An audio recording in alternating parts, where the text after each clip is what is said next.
E aí, meu povo, tudo tranquilo? Hoje nós vamos bater um papo sobre a moeda de 1 centavo, você lembra dela? Sobre R$ 200, a nota de R$ 200. E sobre a economia pós-pandemia.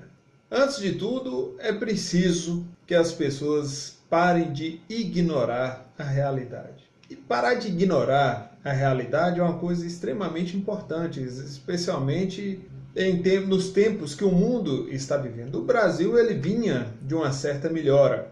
O Brasil vinha prosperando, vinha crescendo. Afinal de contas, o Brasil hoje, para nosso orgulho, é um outro Brasil. Melhorou bastante. Porém, ainda há muita coisa a ser feita e, como eu posso dizer, o encanamento ainda está sujo. Então, até essa água limpa ir passando e limpando essa sujeira que está nos canos demorará um pouco. E isso só pode acontecer se o povo brasileiro também ajudar, colaborar para que essa realidade melhore. E, infelizmente, não é isso que a gente vê. A gente vê uma torcida, tanto interna como externa, desejando que o país vá de mal a pior. Afinal de contas, o Brasil, se você parar para pensar, é riquíssimo, possui alimentos, possui tudo. Então, é um país que, se o povo se conscientizar e fazer as coisas corretas, ninguém segura esse país. Vamos falar um pouco aqui agora sobre a questão do poder de compra do real. As pessoas podem puxar um pouco na memória quando a moeda de 1 centavo possuía poder de compra, poder visível. Quando você ia lá no supermercado, no armazém, você pagava com a moedinha de 1 centavo. Muitos vão se lembrar disso. Logo, quando o Plano Real foi lançado, essa era a realidade. Depois, o dinheiro, o real, foi perdendo seu poder de compra. Agora estão apresentando a nota de R$ 200. A verdade é, o real está perdendo poder de compra. E não é só com o real que isso está acontecendo. E por isso que essa questão da nota de R$ 200. Eu vou deixar isso para outro dia, mas até notas maiores são usadas para poder circular o dinheiro de corrupção mais fácil. Mas eu acredito que não é o caso. Eu acredito que é o caso dessa questão, é o poder de compra que está reduzindo. Já vi o exemplo do 1 centavo, que hoje em dia basicamente não existe. Assim como a nota de R$ 1, ela também deixou de existir. Existe virtualmente, fisicamente não. Agora vamos para um assunto espinhoso. Tem gente que pensa que a crise está ocorrendo agora. Não, você está enganado. Agora, isso aqui é só um ensaio. O auxílio emergencial, ele serviu simplesmente como tampão. Ele está segurando a crise real. A crise real começa assim que os auxílios deixarem de ser pagos. Porque aí as pessoas elas vão ter que se endividar, obrigatoriamente a maioria, para tentar fazer seus negócios funcionar. E o pior não é nem isso. O pior é, várias pessoas não vão conseguir colocar seus negócios para rodar novamente, para acontecer novamente. Então isso é mais grave do que as pessoas estão supondo. Por causa de mentes histéricas ou de mentes despreparadas, mentes maliciosas, foi criado uma histeria no mundo todo por causa da pandemia. Em algumas cidades, alguns países, na verdade, eles tiveram mais sabedoria, mas outros a coisa foi politizada, a coisa foi levada para tentar arruinar o país. E essas pessoas que têm esse pensamento, elas não precisam ter pressa. A crise já está chegando. Quando, na verdade, o presidente ele consegue estender o auxílio emergencial, ele está, na verdade, protelando essa crise. Ele está empurrando um pouco mais para frente. Mas ela vai chegar, vai ter aí esse impacto. E uma coisa importante que vocês precisam compreender é que é o seguinte, esse endividamento forçado, ele vai apertar as pessoas. Quando a pessoa entra em uma dívida, ele entra rápido. Para sair dela demora. A crise é da mesma forma. O Brasil possui vários problemas e essa questão dessa crise gravíssima vai demorar anos para passar. Essa é a realidade. Se não tem ninguém falando isso para vocês, eu estou falando. Não é a primeira vez, que eu venho aqui ter esse tipo de conversa. E é complicado. E Bolsonaro, ele tem sinalizado para a população que vai ter problema, que tem problema. Ele só não fala escancarado, Mas ele deveria falar assim. Eu acho que ele deveria chegar para a população e explicar a realidade, a situação, mostrar que o empreendedorismo é o único caminho. fazer as pessoas entenderem essa nova realidade. Até por causa da questão da inteligência artificial e etc. Gente, concurso público já acabou. O Brasil ainda tem uma ilusãozinha disso, uma conversa disso, porque ainda é popular falar sobre isso. O ideal seria cortar vários salários aí, ó. Salários grandes, injustificáveis. Exterminar cargos injustificáveis.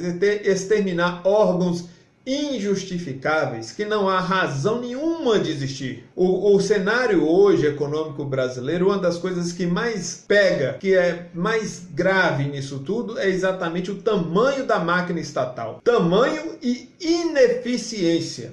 Isso é grave, gravíssimo assim, e as pessoas têm uma dificuldade de olhar para essa realidade. Agora, com a crise que está chegando, que é a crise aprofundada, tomara que ela não se torne uma grande depressão, mas o risco infelizmente, o risco é grande disso acontecer. Então é importante que vocês estejam se preparando para isso, se preparando para empreender, se preparando na medida do possível de até mesmo plantar seu próprio alimento, se preparando para fazer o que é necessário. Porque, infelizmente, você deve começar a economizar a partir de ontem, né? De ontem, desde quando estou falando para economizar. E eu vou falar de novo, vocês não devem esperar somente soluções do presidente, ou seja lá de quem for. Vocês devem tomar as rédeas do país, vocês devem lutar pela liberdade, lutar pelo que é justo e correto. Está na hora do povo brasileiro ser mais participativo do cenário econômico, do cenário político, porque mais do que nunca, você e sua família vão precisar, sim, focar no que é correto. Essa pandemia, ela só serviu para fazer a corrupção correr solta nas cidades. Infelizmente, e o pior que é um cenário complicado, porque assim,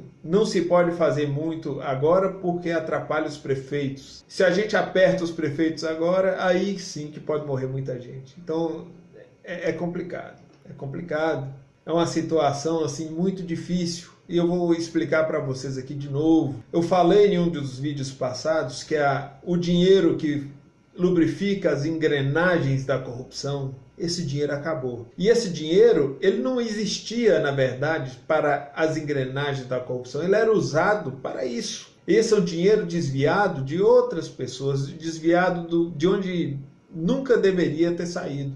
Agora, pense um pouco comigo. Analise um pouco. Se não existe mais esse dinheiro que já era desviado e já fazia falta a pessoas, eles vão usar agora para honrar compromissos vis, ímpios, abomináveis, de compra de voto, etc. Eles vão usar um dinheiro que simplesmente vai fazer mais falta ainda. Eu ainda nem sei como eu posso categorizar isso, porque é pior do que você pensa. Nós estamos talvez diante do maior desemprego da história do Brasil, e isso não está sendo falado. Eu acho que cabe ao povo brasileiro voltar às ruas. Vocês estão sendo empurrados com a barriga, não pelo presidente até o momento. Não detecto isso nele. É só olhar nas cidades, tem gente fingindo que trabalha, ou tentando, através de uma compra de voto indireta, tentando fazer obras que não fez durante 10, 16, 20, 30 anos de um grupo político no poder, tentando fazer acontecer em um único ano. Acorda, meu povo. As eleições estão chegando e se vocês não votarem nos menos piores, vocês vão pagar um preço muito caro. Vocês serão governados por homens pequenos, homens extremamente limitados para lidar com crise, para lidar com situações complicadas. Muito do seu futuro está nas mãos de pequenos homens. A regrinha básica é: escolha o menos pior. Dos que você vê aí nas cidades, eu estava olhando a lista dos candidatos, muitos candidatos ainda não foram apresentados porque estou tentando preservar os candidatos preferidos do desgaste. Os nomes são terríveis, terríveis. E a sua vida, muito da sua vida, está na mão desses elementos. Vote no menos pior. Eu acho que ano que vem nós teremos aí uma situação muito delicada. Então, fique sabendo, uma crise severa por anos está se avizinhando. Se você votar em corruptos, você perderá mais do que dinheiro. Sem mais para o momento, eu sou Stanley Colombo, que o Deus de Abraão te abençoe.